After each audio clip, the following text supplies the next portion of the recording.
Isabel?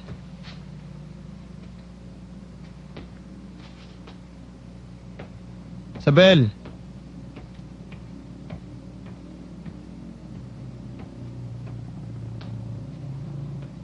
Isabel? Isabel? Isabel? Isabel? Isabel?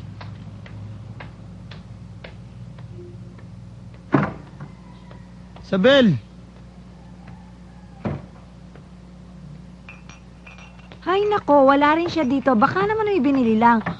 Hoy, yung sinabi ko sa inyo ha, ingat kayo sa dugo-dugo at akyat bahay gang. Mamaya ma-rape kayo. Ay, ang panahon ngayon. Kagabi pa wala si Isabel eh.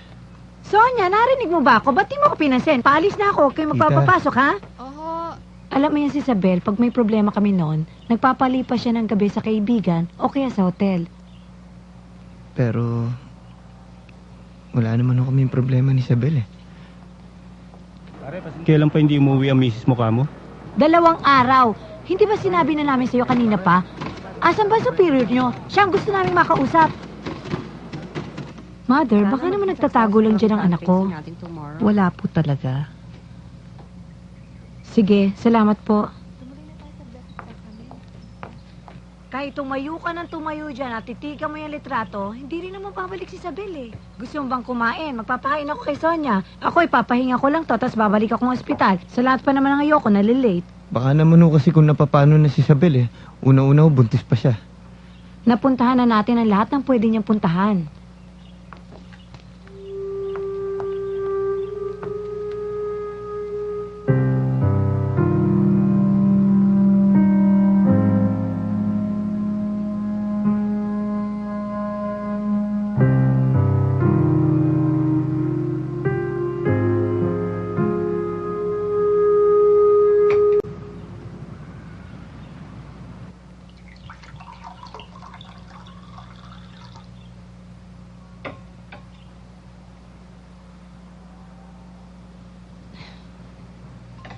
Maraming hindi nakakaintindi sa relasyon naming mag-ina ni Isabel.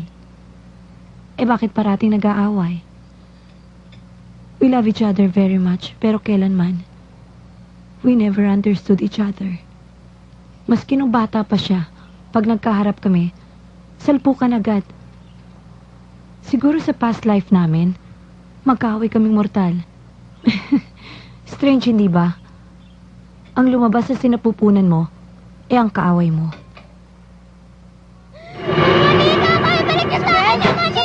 Stop that! Ano ka ba?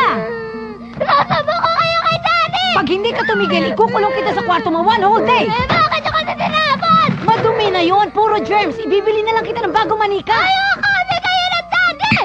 Kung minsan, hindi mo siya mapaamo. Mami! Hi, baby! Kung minsan naman, ang amo-amo.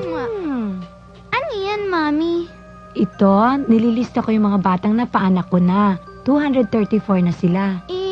Ano naman po itong nasa kaliwa? Ito naman yung mga batang patay na nung pinaanak ko.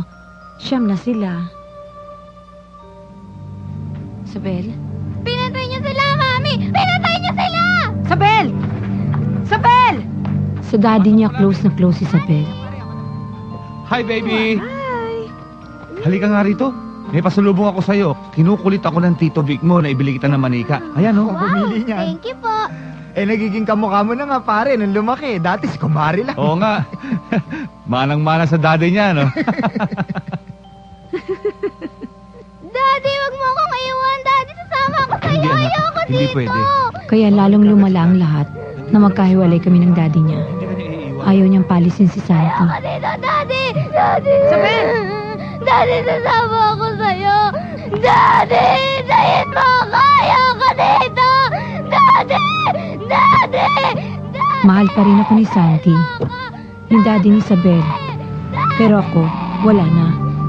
Ganun ako eh. Pag tapos na, tapos na. You have to move on.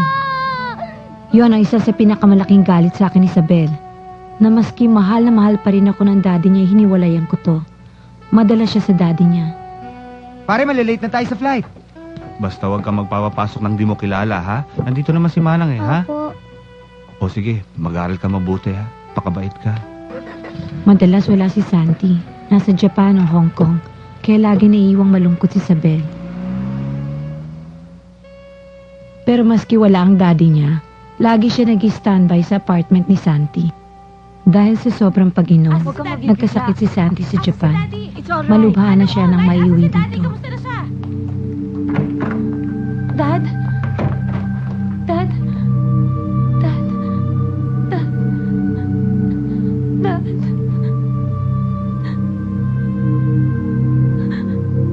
Sabi nila, hanggang kamatayan ay broken-hearted siya dahil sa nangyari sa aming dalawa. May namamatay pa ba sa broken heart? Mula nun, mas lalo pang nagbago ang ugali ni Isabel. Paano ang nagbago? Lalong sumama ang ugali. Lalong naging mainitin ang ulo. Kung anong pinaniniwalaan, yun na. Sobrang opinionated. Maski nakaka-hurt na ng feelings ng iba, wala siyang pakialam. Hindi ko totoo yan. Anong nalalaman mo? Ang nakilala mo ay ang madre. Nung mag-asawa ko ulit, kung ano-anong ginawa ni Isabel para pag-awayin kami ni Johnny. Ayaw kasi niyang maniwala na mahal ako nito. Come in. Dahil sa iskandalo, natanggal sa trabaho si Johnny. Later ko na lang nadiskubre, binayaran ni Isabel ang babae para tuksoin ang asawa ko. Sinetap niya ang lahat. Napakawalang hiya mo! Pati ama mo! Hindi ko siya ama. Oo, hindi mo siya ama. Patay na nga pala ang ama mo. Pinatay mo. Ako na ang kontrabida sa lahat ng ito, pero wala ka pa rin karapatan sila si Johnny. Pag ako hiniwalayan nun, magsisisi ka. Matutuwa ako. Wala kang inisip kundi sa sarili mo. Kanino kaya ako nagmana? Sabel! Sabel! Of course, tuluyan na akong hiniwalayan ni Johnny. Wala akong nagtatagal na relationship dahil lahat ginugulo ni Isabel. Natahimik na lang ang buhay ko nang magmadre si Isabel. Pero nawala na rin ako ng gana sa mga relasyon. Nag-concentrate na lang ako sa mga batang pinapaanak ko. Siguro, yun na talaga ang calling ko. Pero kailanman, hindi ko naintindihan kung bakit kami nagkaganon ni Isabel. Parusa ba? Dahil sa dami ng pinaanak ko? Baliktad yata. Hindi ba dapat bigyan pa nga ako ng premyo? Wala akong makitang logic. Kung may notebook ang Diyos, gusto kong makita. Baka nandun ang rason.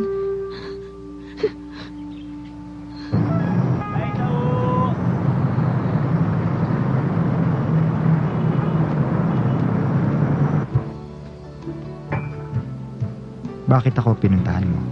Matagal ko nang di nakikita si Isabel. Baka kasi kahit paano, di ba? Naging kaibigan niya rin naman yung daddy niya eh. Wala akong balita kay Isabel. Last time na nakita ko siya, hindi pa siya madre. May sakit ako noon, pneumonia, pero wala akong perang pang-confine sa ospital. Hindi ko alam kung uuwi na lang ako Mang Vic! makikiusap. Kamusta na ho kayo? Nabalitaan kayo nangyari sa inyo ah.